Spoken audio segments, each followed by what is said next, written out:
Hi again, everybody, and welcome to this week's Ingles Furman Radio Network preview. It is homecoming week 2024 for Clay Hendricks' Furman Paladins, and they'll be entertaining Western Carolina, the game before the Paladins bye in this 2024 season, looking to get back on the winning track after a tough Saturday last week here at home against Chattanooga. I'm Dan Scott, voice of the Paladins. David Cobb, Tom Van Hoy, and me will be bringing you all the action of the battle for purple supremacy, as my buddy Daniel Hooker likes to say, when these two teams get together. And if history means anything, it's going to be a shootout. These two teams in recent years have played some very entertaining and high-scoring football games. Chattanooga, or Western Carolina rather, comes in 3-3 overall, 2-0 in the league, and they're still receiving votes in both of the major FCS polls. The Paladins 2-4, 1-1 after the loss to Chattanooga last week. And again, it is homecoming for the 2 o'clock kick.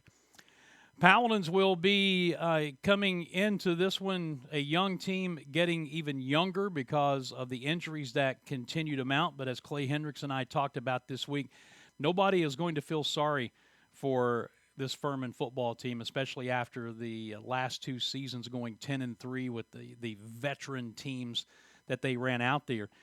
The injury count right now is 13 out of 60 scholarship players who are out for the season. There were some injuries last week as well.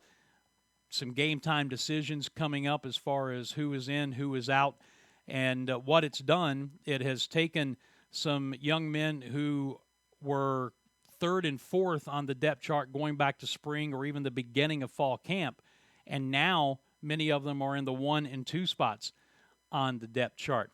Having said that, you talk to Clay Hendricks, which I do every week, along with Justin Roper, the offensive coordinator, and Dwayne Vaughn, the defensive coordinator. They all say the same thing. They still believe in the young talent on this team. They say to a man that they continue to practice hard. They continue to go about their business the right way. It's just growing pains they weren't expecting to have at this stage of a football season, having to play this many young guys, and now perhaps even having to consider possibly taking the red shirt off of as many as 3 or 4 more. That remains to be seen. But again, nobody's going to feel sorry for them, and what it does, it provides an opportunity. It also provides some growing pains, as we have definitely seen. There have been some very, very good moments, and there have been some very difficult moments for this team. From a Western Carolina standpoint, I mentioned you look at the matchups the last handful of years, and it is a group of high-scoring football games. Furman's won 7 of the last 8 between these teams and lead the overall series 36-13-2. But I go back to a couple of years ago, the last time these teams played here. Furman had a seemingly comfortable lead in the fourth quarter, and they brought, the Catamounts did, a freshman quarterback off the bench out of necessity, I think, to play late in that ball game, and he threw 2 long touchdown passes that got Western Carolina back to the point where, if memory serves, they were attempting an onside kick that Furman recovered at the end of the game to hold on and win. That quarterback, then the freshman, is the 2024 Southern Conference preseason player of the year, junior Cole Gonzalez, who is having a good year. He has completed 145 out of 230 passes, 1,528 yards. The rub for him, 5 touchdowns, 7 interceptions, has had a couple of multi-interception games. But still, he is the guy that makes their offense go. He can do some things both by design and improvising with his legs. And he's got a talented receiving core, as they normally seem to have. A young man who has really stepped up his game from a year ago is junior slot receiver A.J. Colombo. His 34 receptions are more than double the amount of catches by any other wide receiver or tight end on their roster. 317 yards, 2 touchdowns. In fact, the second most receptions on the team comes from their fine running back, junior Branson Adams, who has 19 catches out of the backfield for 130 yards to go along with 375 rushing yards and 4 rushing touchdowns. Their other receivers on the outside, DeAndre Tamarez, 14 catches, 277 yards and a touchdown, and Calvin Jones, a 4-year starter, 16 catches for 142 yards. And then their tight end, Jake Young, the starter there, has 13 catches for 142 yards and a touchdown. They'll spread it around. They'll take shots, hearing that maybe they're trying to run the ball a little bit more this season than they have in the past. But make no mistake, that offense that averages 394 total yards per game starts and runs through Cole Gonzalez and the passing game under Kerwin Bell. When you flip it over and look at the Catamount defense, it's a unit that has a new defensive coordinator. And talking with Justin Roper, Furman's offensive coordinator this week, said that as strange as it sounds, their identity is the fact that they really don't have an identity. And by that, he means they just do so many different things to try and confuse opposing offenses. Sometimes it works, sometimes they confuse themselves. They have allowed 454 yards on average per game. Early season, difficult schedule, much like Furman, skews those numbers perhaps a little bit. But still, the numbers are what they are. They give up 26 points a game, and they've been susceptible through the air, 247 passing yards per game they have allowed. They have sacked opposing quarterbacks 10 times.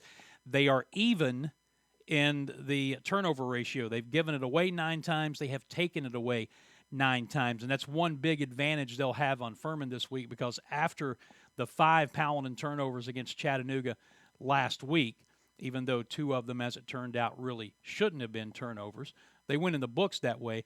Furman is now -8 in the turnover margin heading into this game, which, as you know, is 180 degrees from what it has been the past couple of years with that very old, talented defense taking the ball away.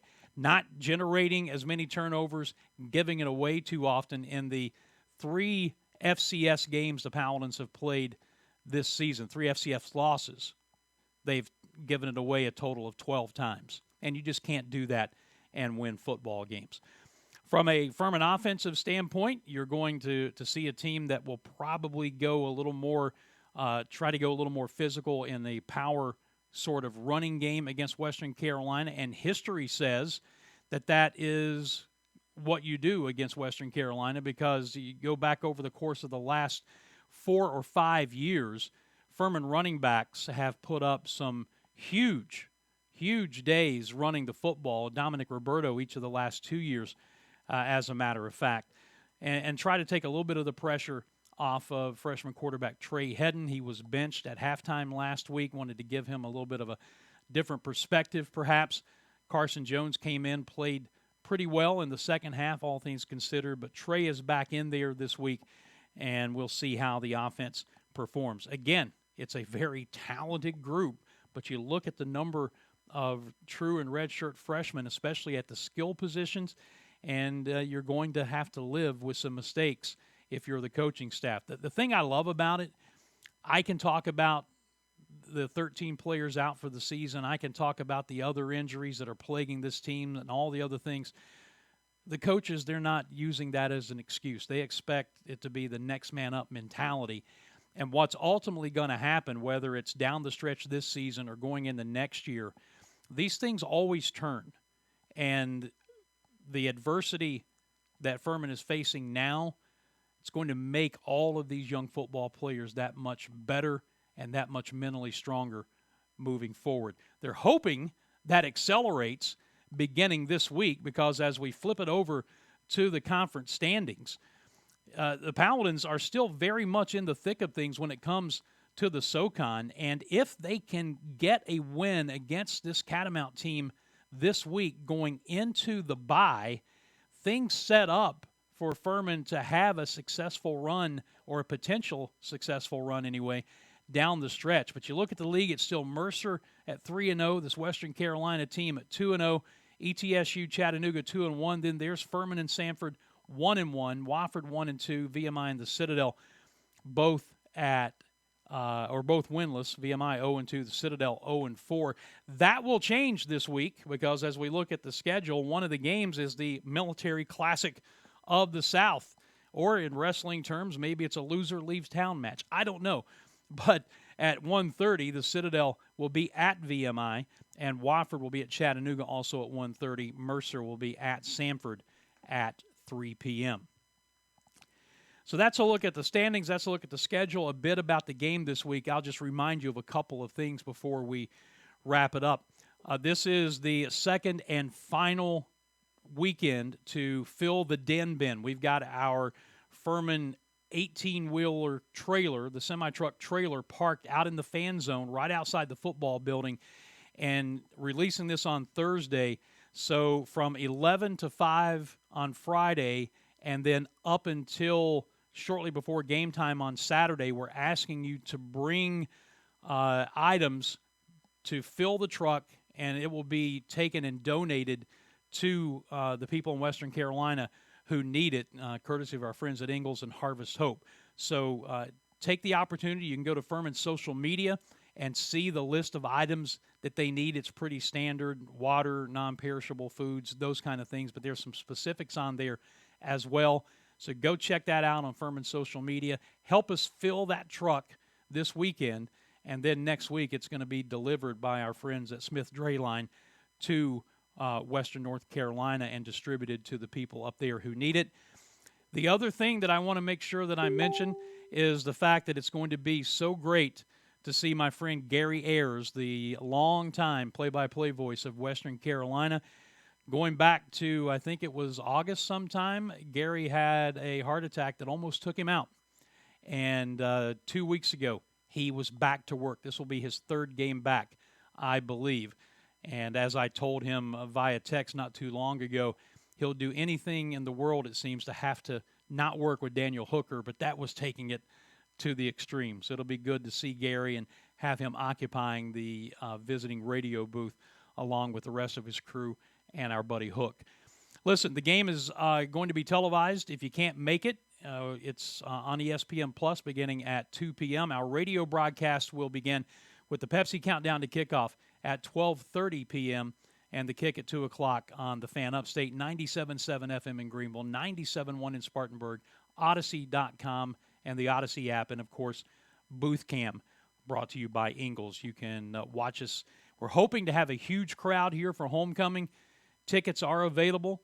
Dwight Covington would love to sell you a ticket to this game. Paladins.com. You can get them online. It'll come right to your phone, and you'll be set to go.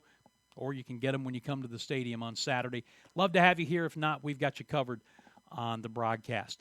Thank you so much for spending some time with us again today. We look forward to seeing what this week brings. It's a great thing about sports. There's always another opportunity to get better, and we'll see if the Paladins can do that this week. Have yourself a good rest of your week, and we'll see you at Paladin Stadium on Friday or talk to you on the radio, or Paladin Stadium on Saturday, excuse me. Until then, I'm Dan Scott. As always, God bless you. So long, everybody.